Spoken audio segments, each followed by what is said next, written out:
Nicholas says, does cardio kill gains? What about zone 2? Apparently it improves metabolic health and it requires minimal recovery. Apparently increases blood flow, helps gains. All of that. All of that, Nicholas. All of that is good. Um, which gains are you talking about, dude? Which gains are you talking about? Which gains is it killing? I don't understand what the gains are. Does it kill cardio gains? Absolutely not. It just depends on what your goals are. Like I have some people in my life, some of my colleagues, that when they say gains, they're talking about running gains. They're improving their heart rate, resting heart rate. They're improving their 2K run, 5K run. You need to tell me what your objective is of your training. Everything you do in life needs an objective and a vision, what you're trying to achieve. If you want to be a bodybuilder, a jacked bodybuilder that maximizes hypertrophy, marathon running is probably not going to be your best friend. And so you need to understand there are some things that are just opposite to each other.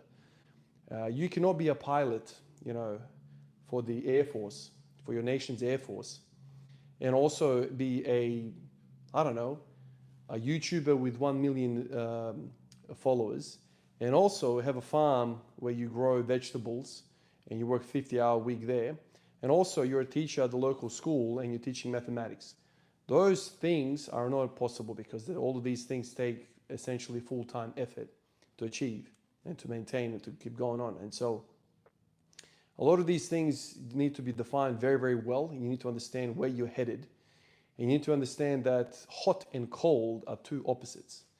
You can't have a hot drink that also has ice cubes in it.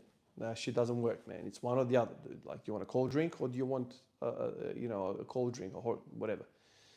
I say all of this to say that your goals are important. Your gains need to be defined. And even if you say to me, I want to be a bodybuilder, what do you think about zone 2? I need to say to you, like, okay, what volume, what frequency, what are we doing here? Like, some of these things really need to be defined. You can't just be an empty say, like, oh yeah, do you think chicken is good for you? Okay, yeah, no, I don't know. Like, it depends who you are. If you've got problems with your gut and chicken upsets you, chicken is bad. Like, there's so many different things about that as well. What type of chicken do you eat? Do you eat the good chicken? Do you eat the bad chicken? It's just, yeah. Just depends. And everything you do, in a way, takes away from something else, right? So let's say you want to be an athlete that does one of those,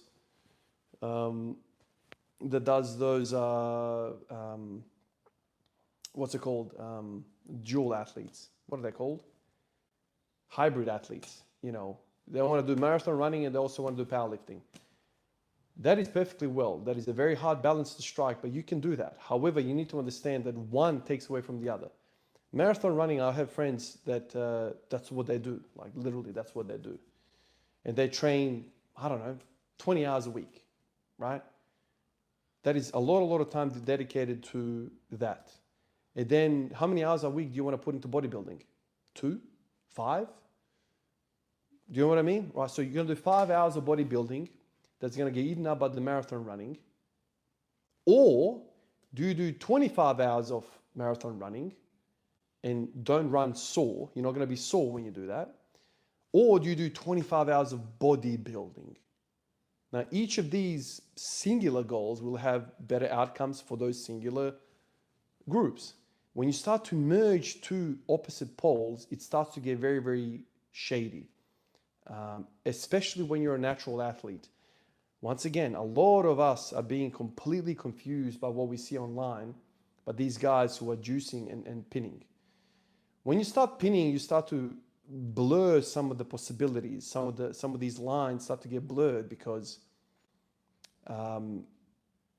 you can be jacked while running every single day at 10K. That, for a natural bloke, is impossible. You cannot be jacked. You can't have full muscles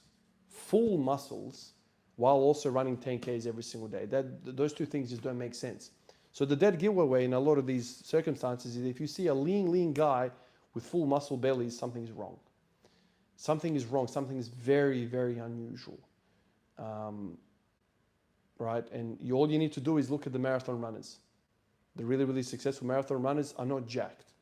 They look like skeletons running around. And so pick a goal. If you like both things, it's possible, but you need to understand that they eat each other. And you just kind of have to play with the ratios there. Nicholas says, thanks for sharing. I'm a BJJ black belt turning 31 soon, feeling my cardio slow down, and I'm looking into zone 2 to be able to do more sparring rounds without taxing my system too much. Appreciate your thoughts on clearly defining the goal. Oh, Nicholas, BJJ. Ooh, dude, I reckon that is a very good mix. I'm not a BJJ black belt. I'm not a marathon runner. I'm just from afar thinking about what I know about martial arts, what I know about fighting game, what I know about UFC. Cardio is king. This is something that that I was surprised about when I was growing up, to learn that no, the muscly guy is not a good fighter. I think those two things go really well together. Obviously, BJJ is not, bloody Muay Thai or boxing, but you need to be quite fit, right? I imagine. So I think those two things are not that different, if I'm not mistaken.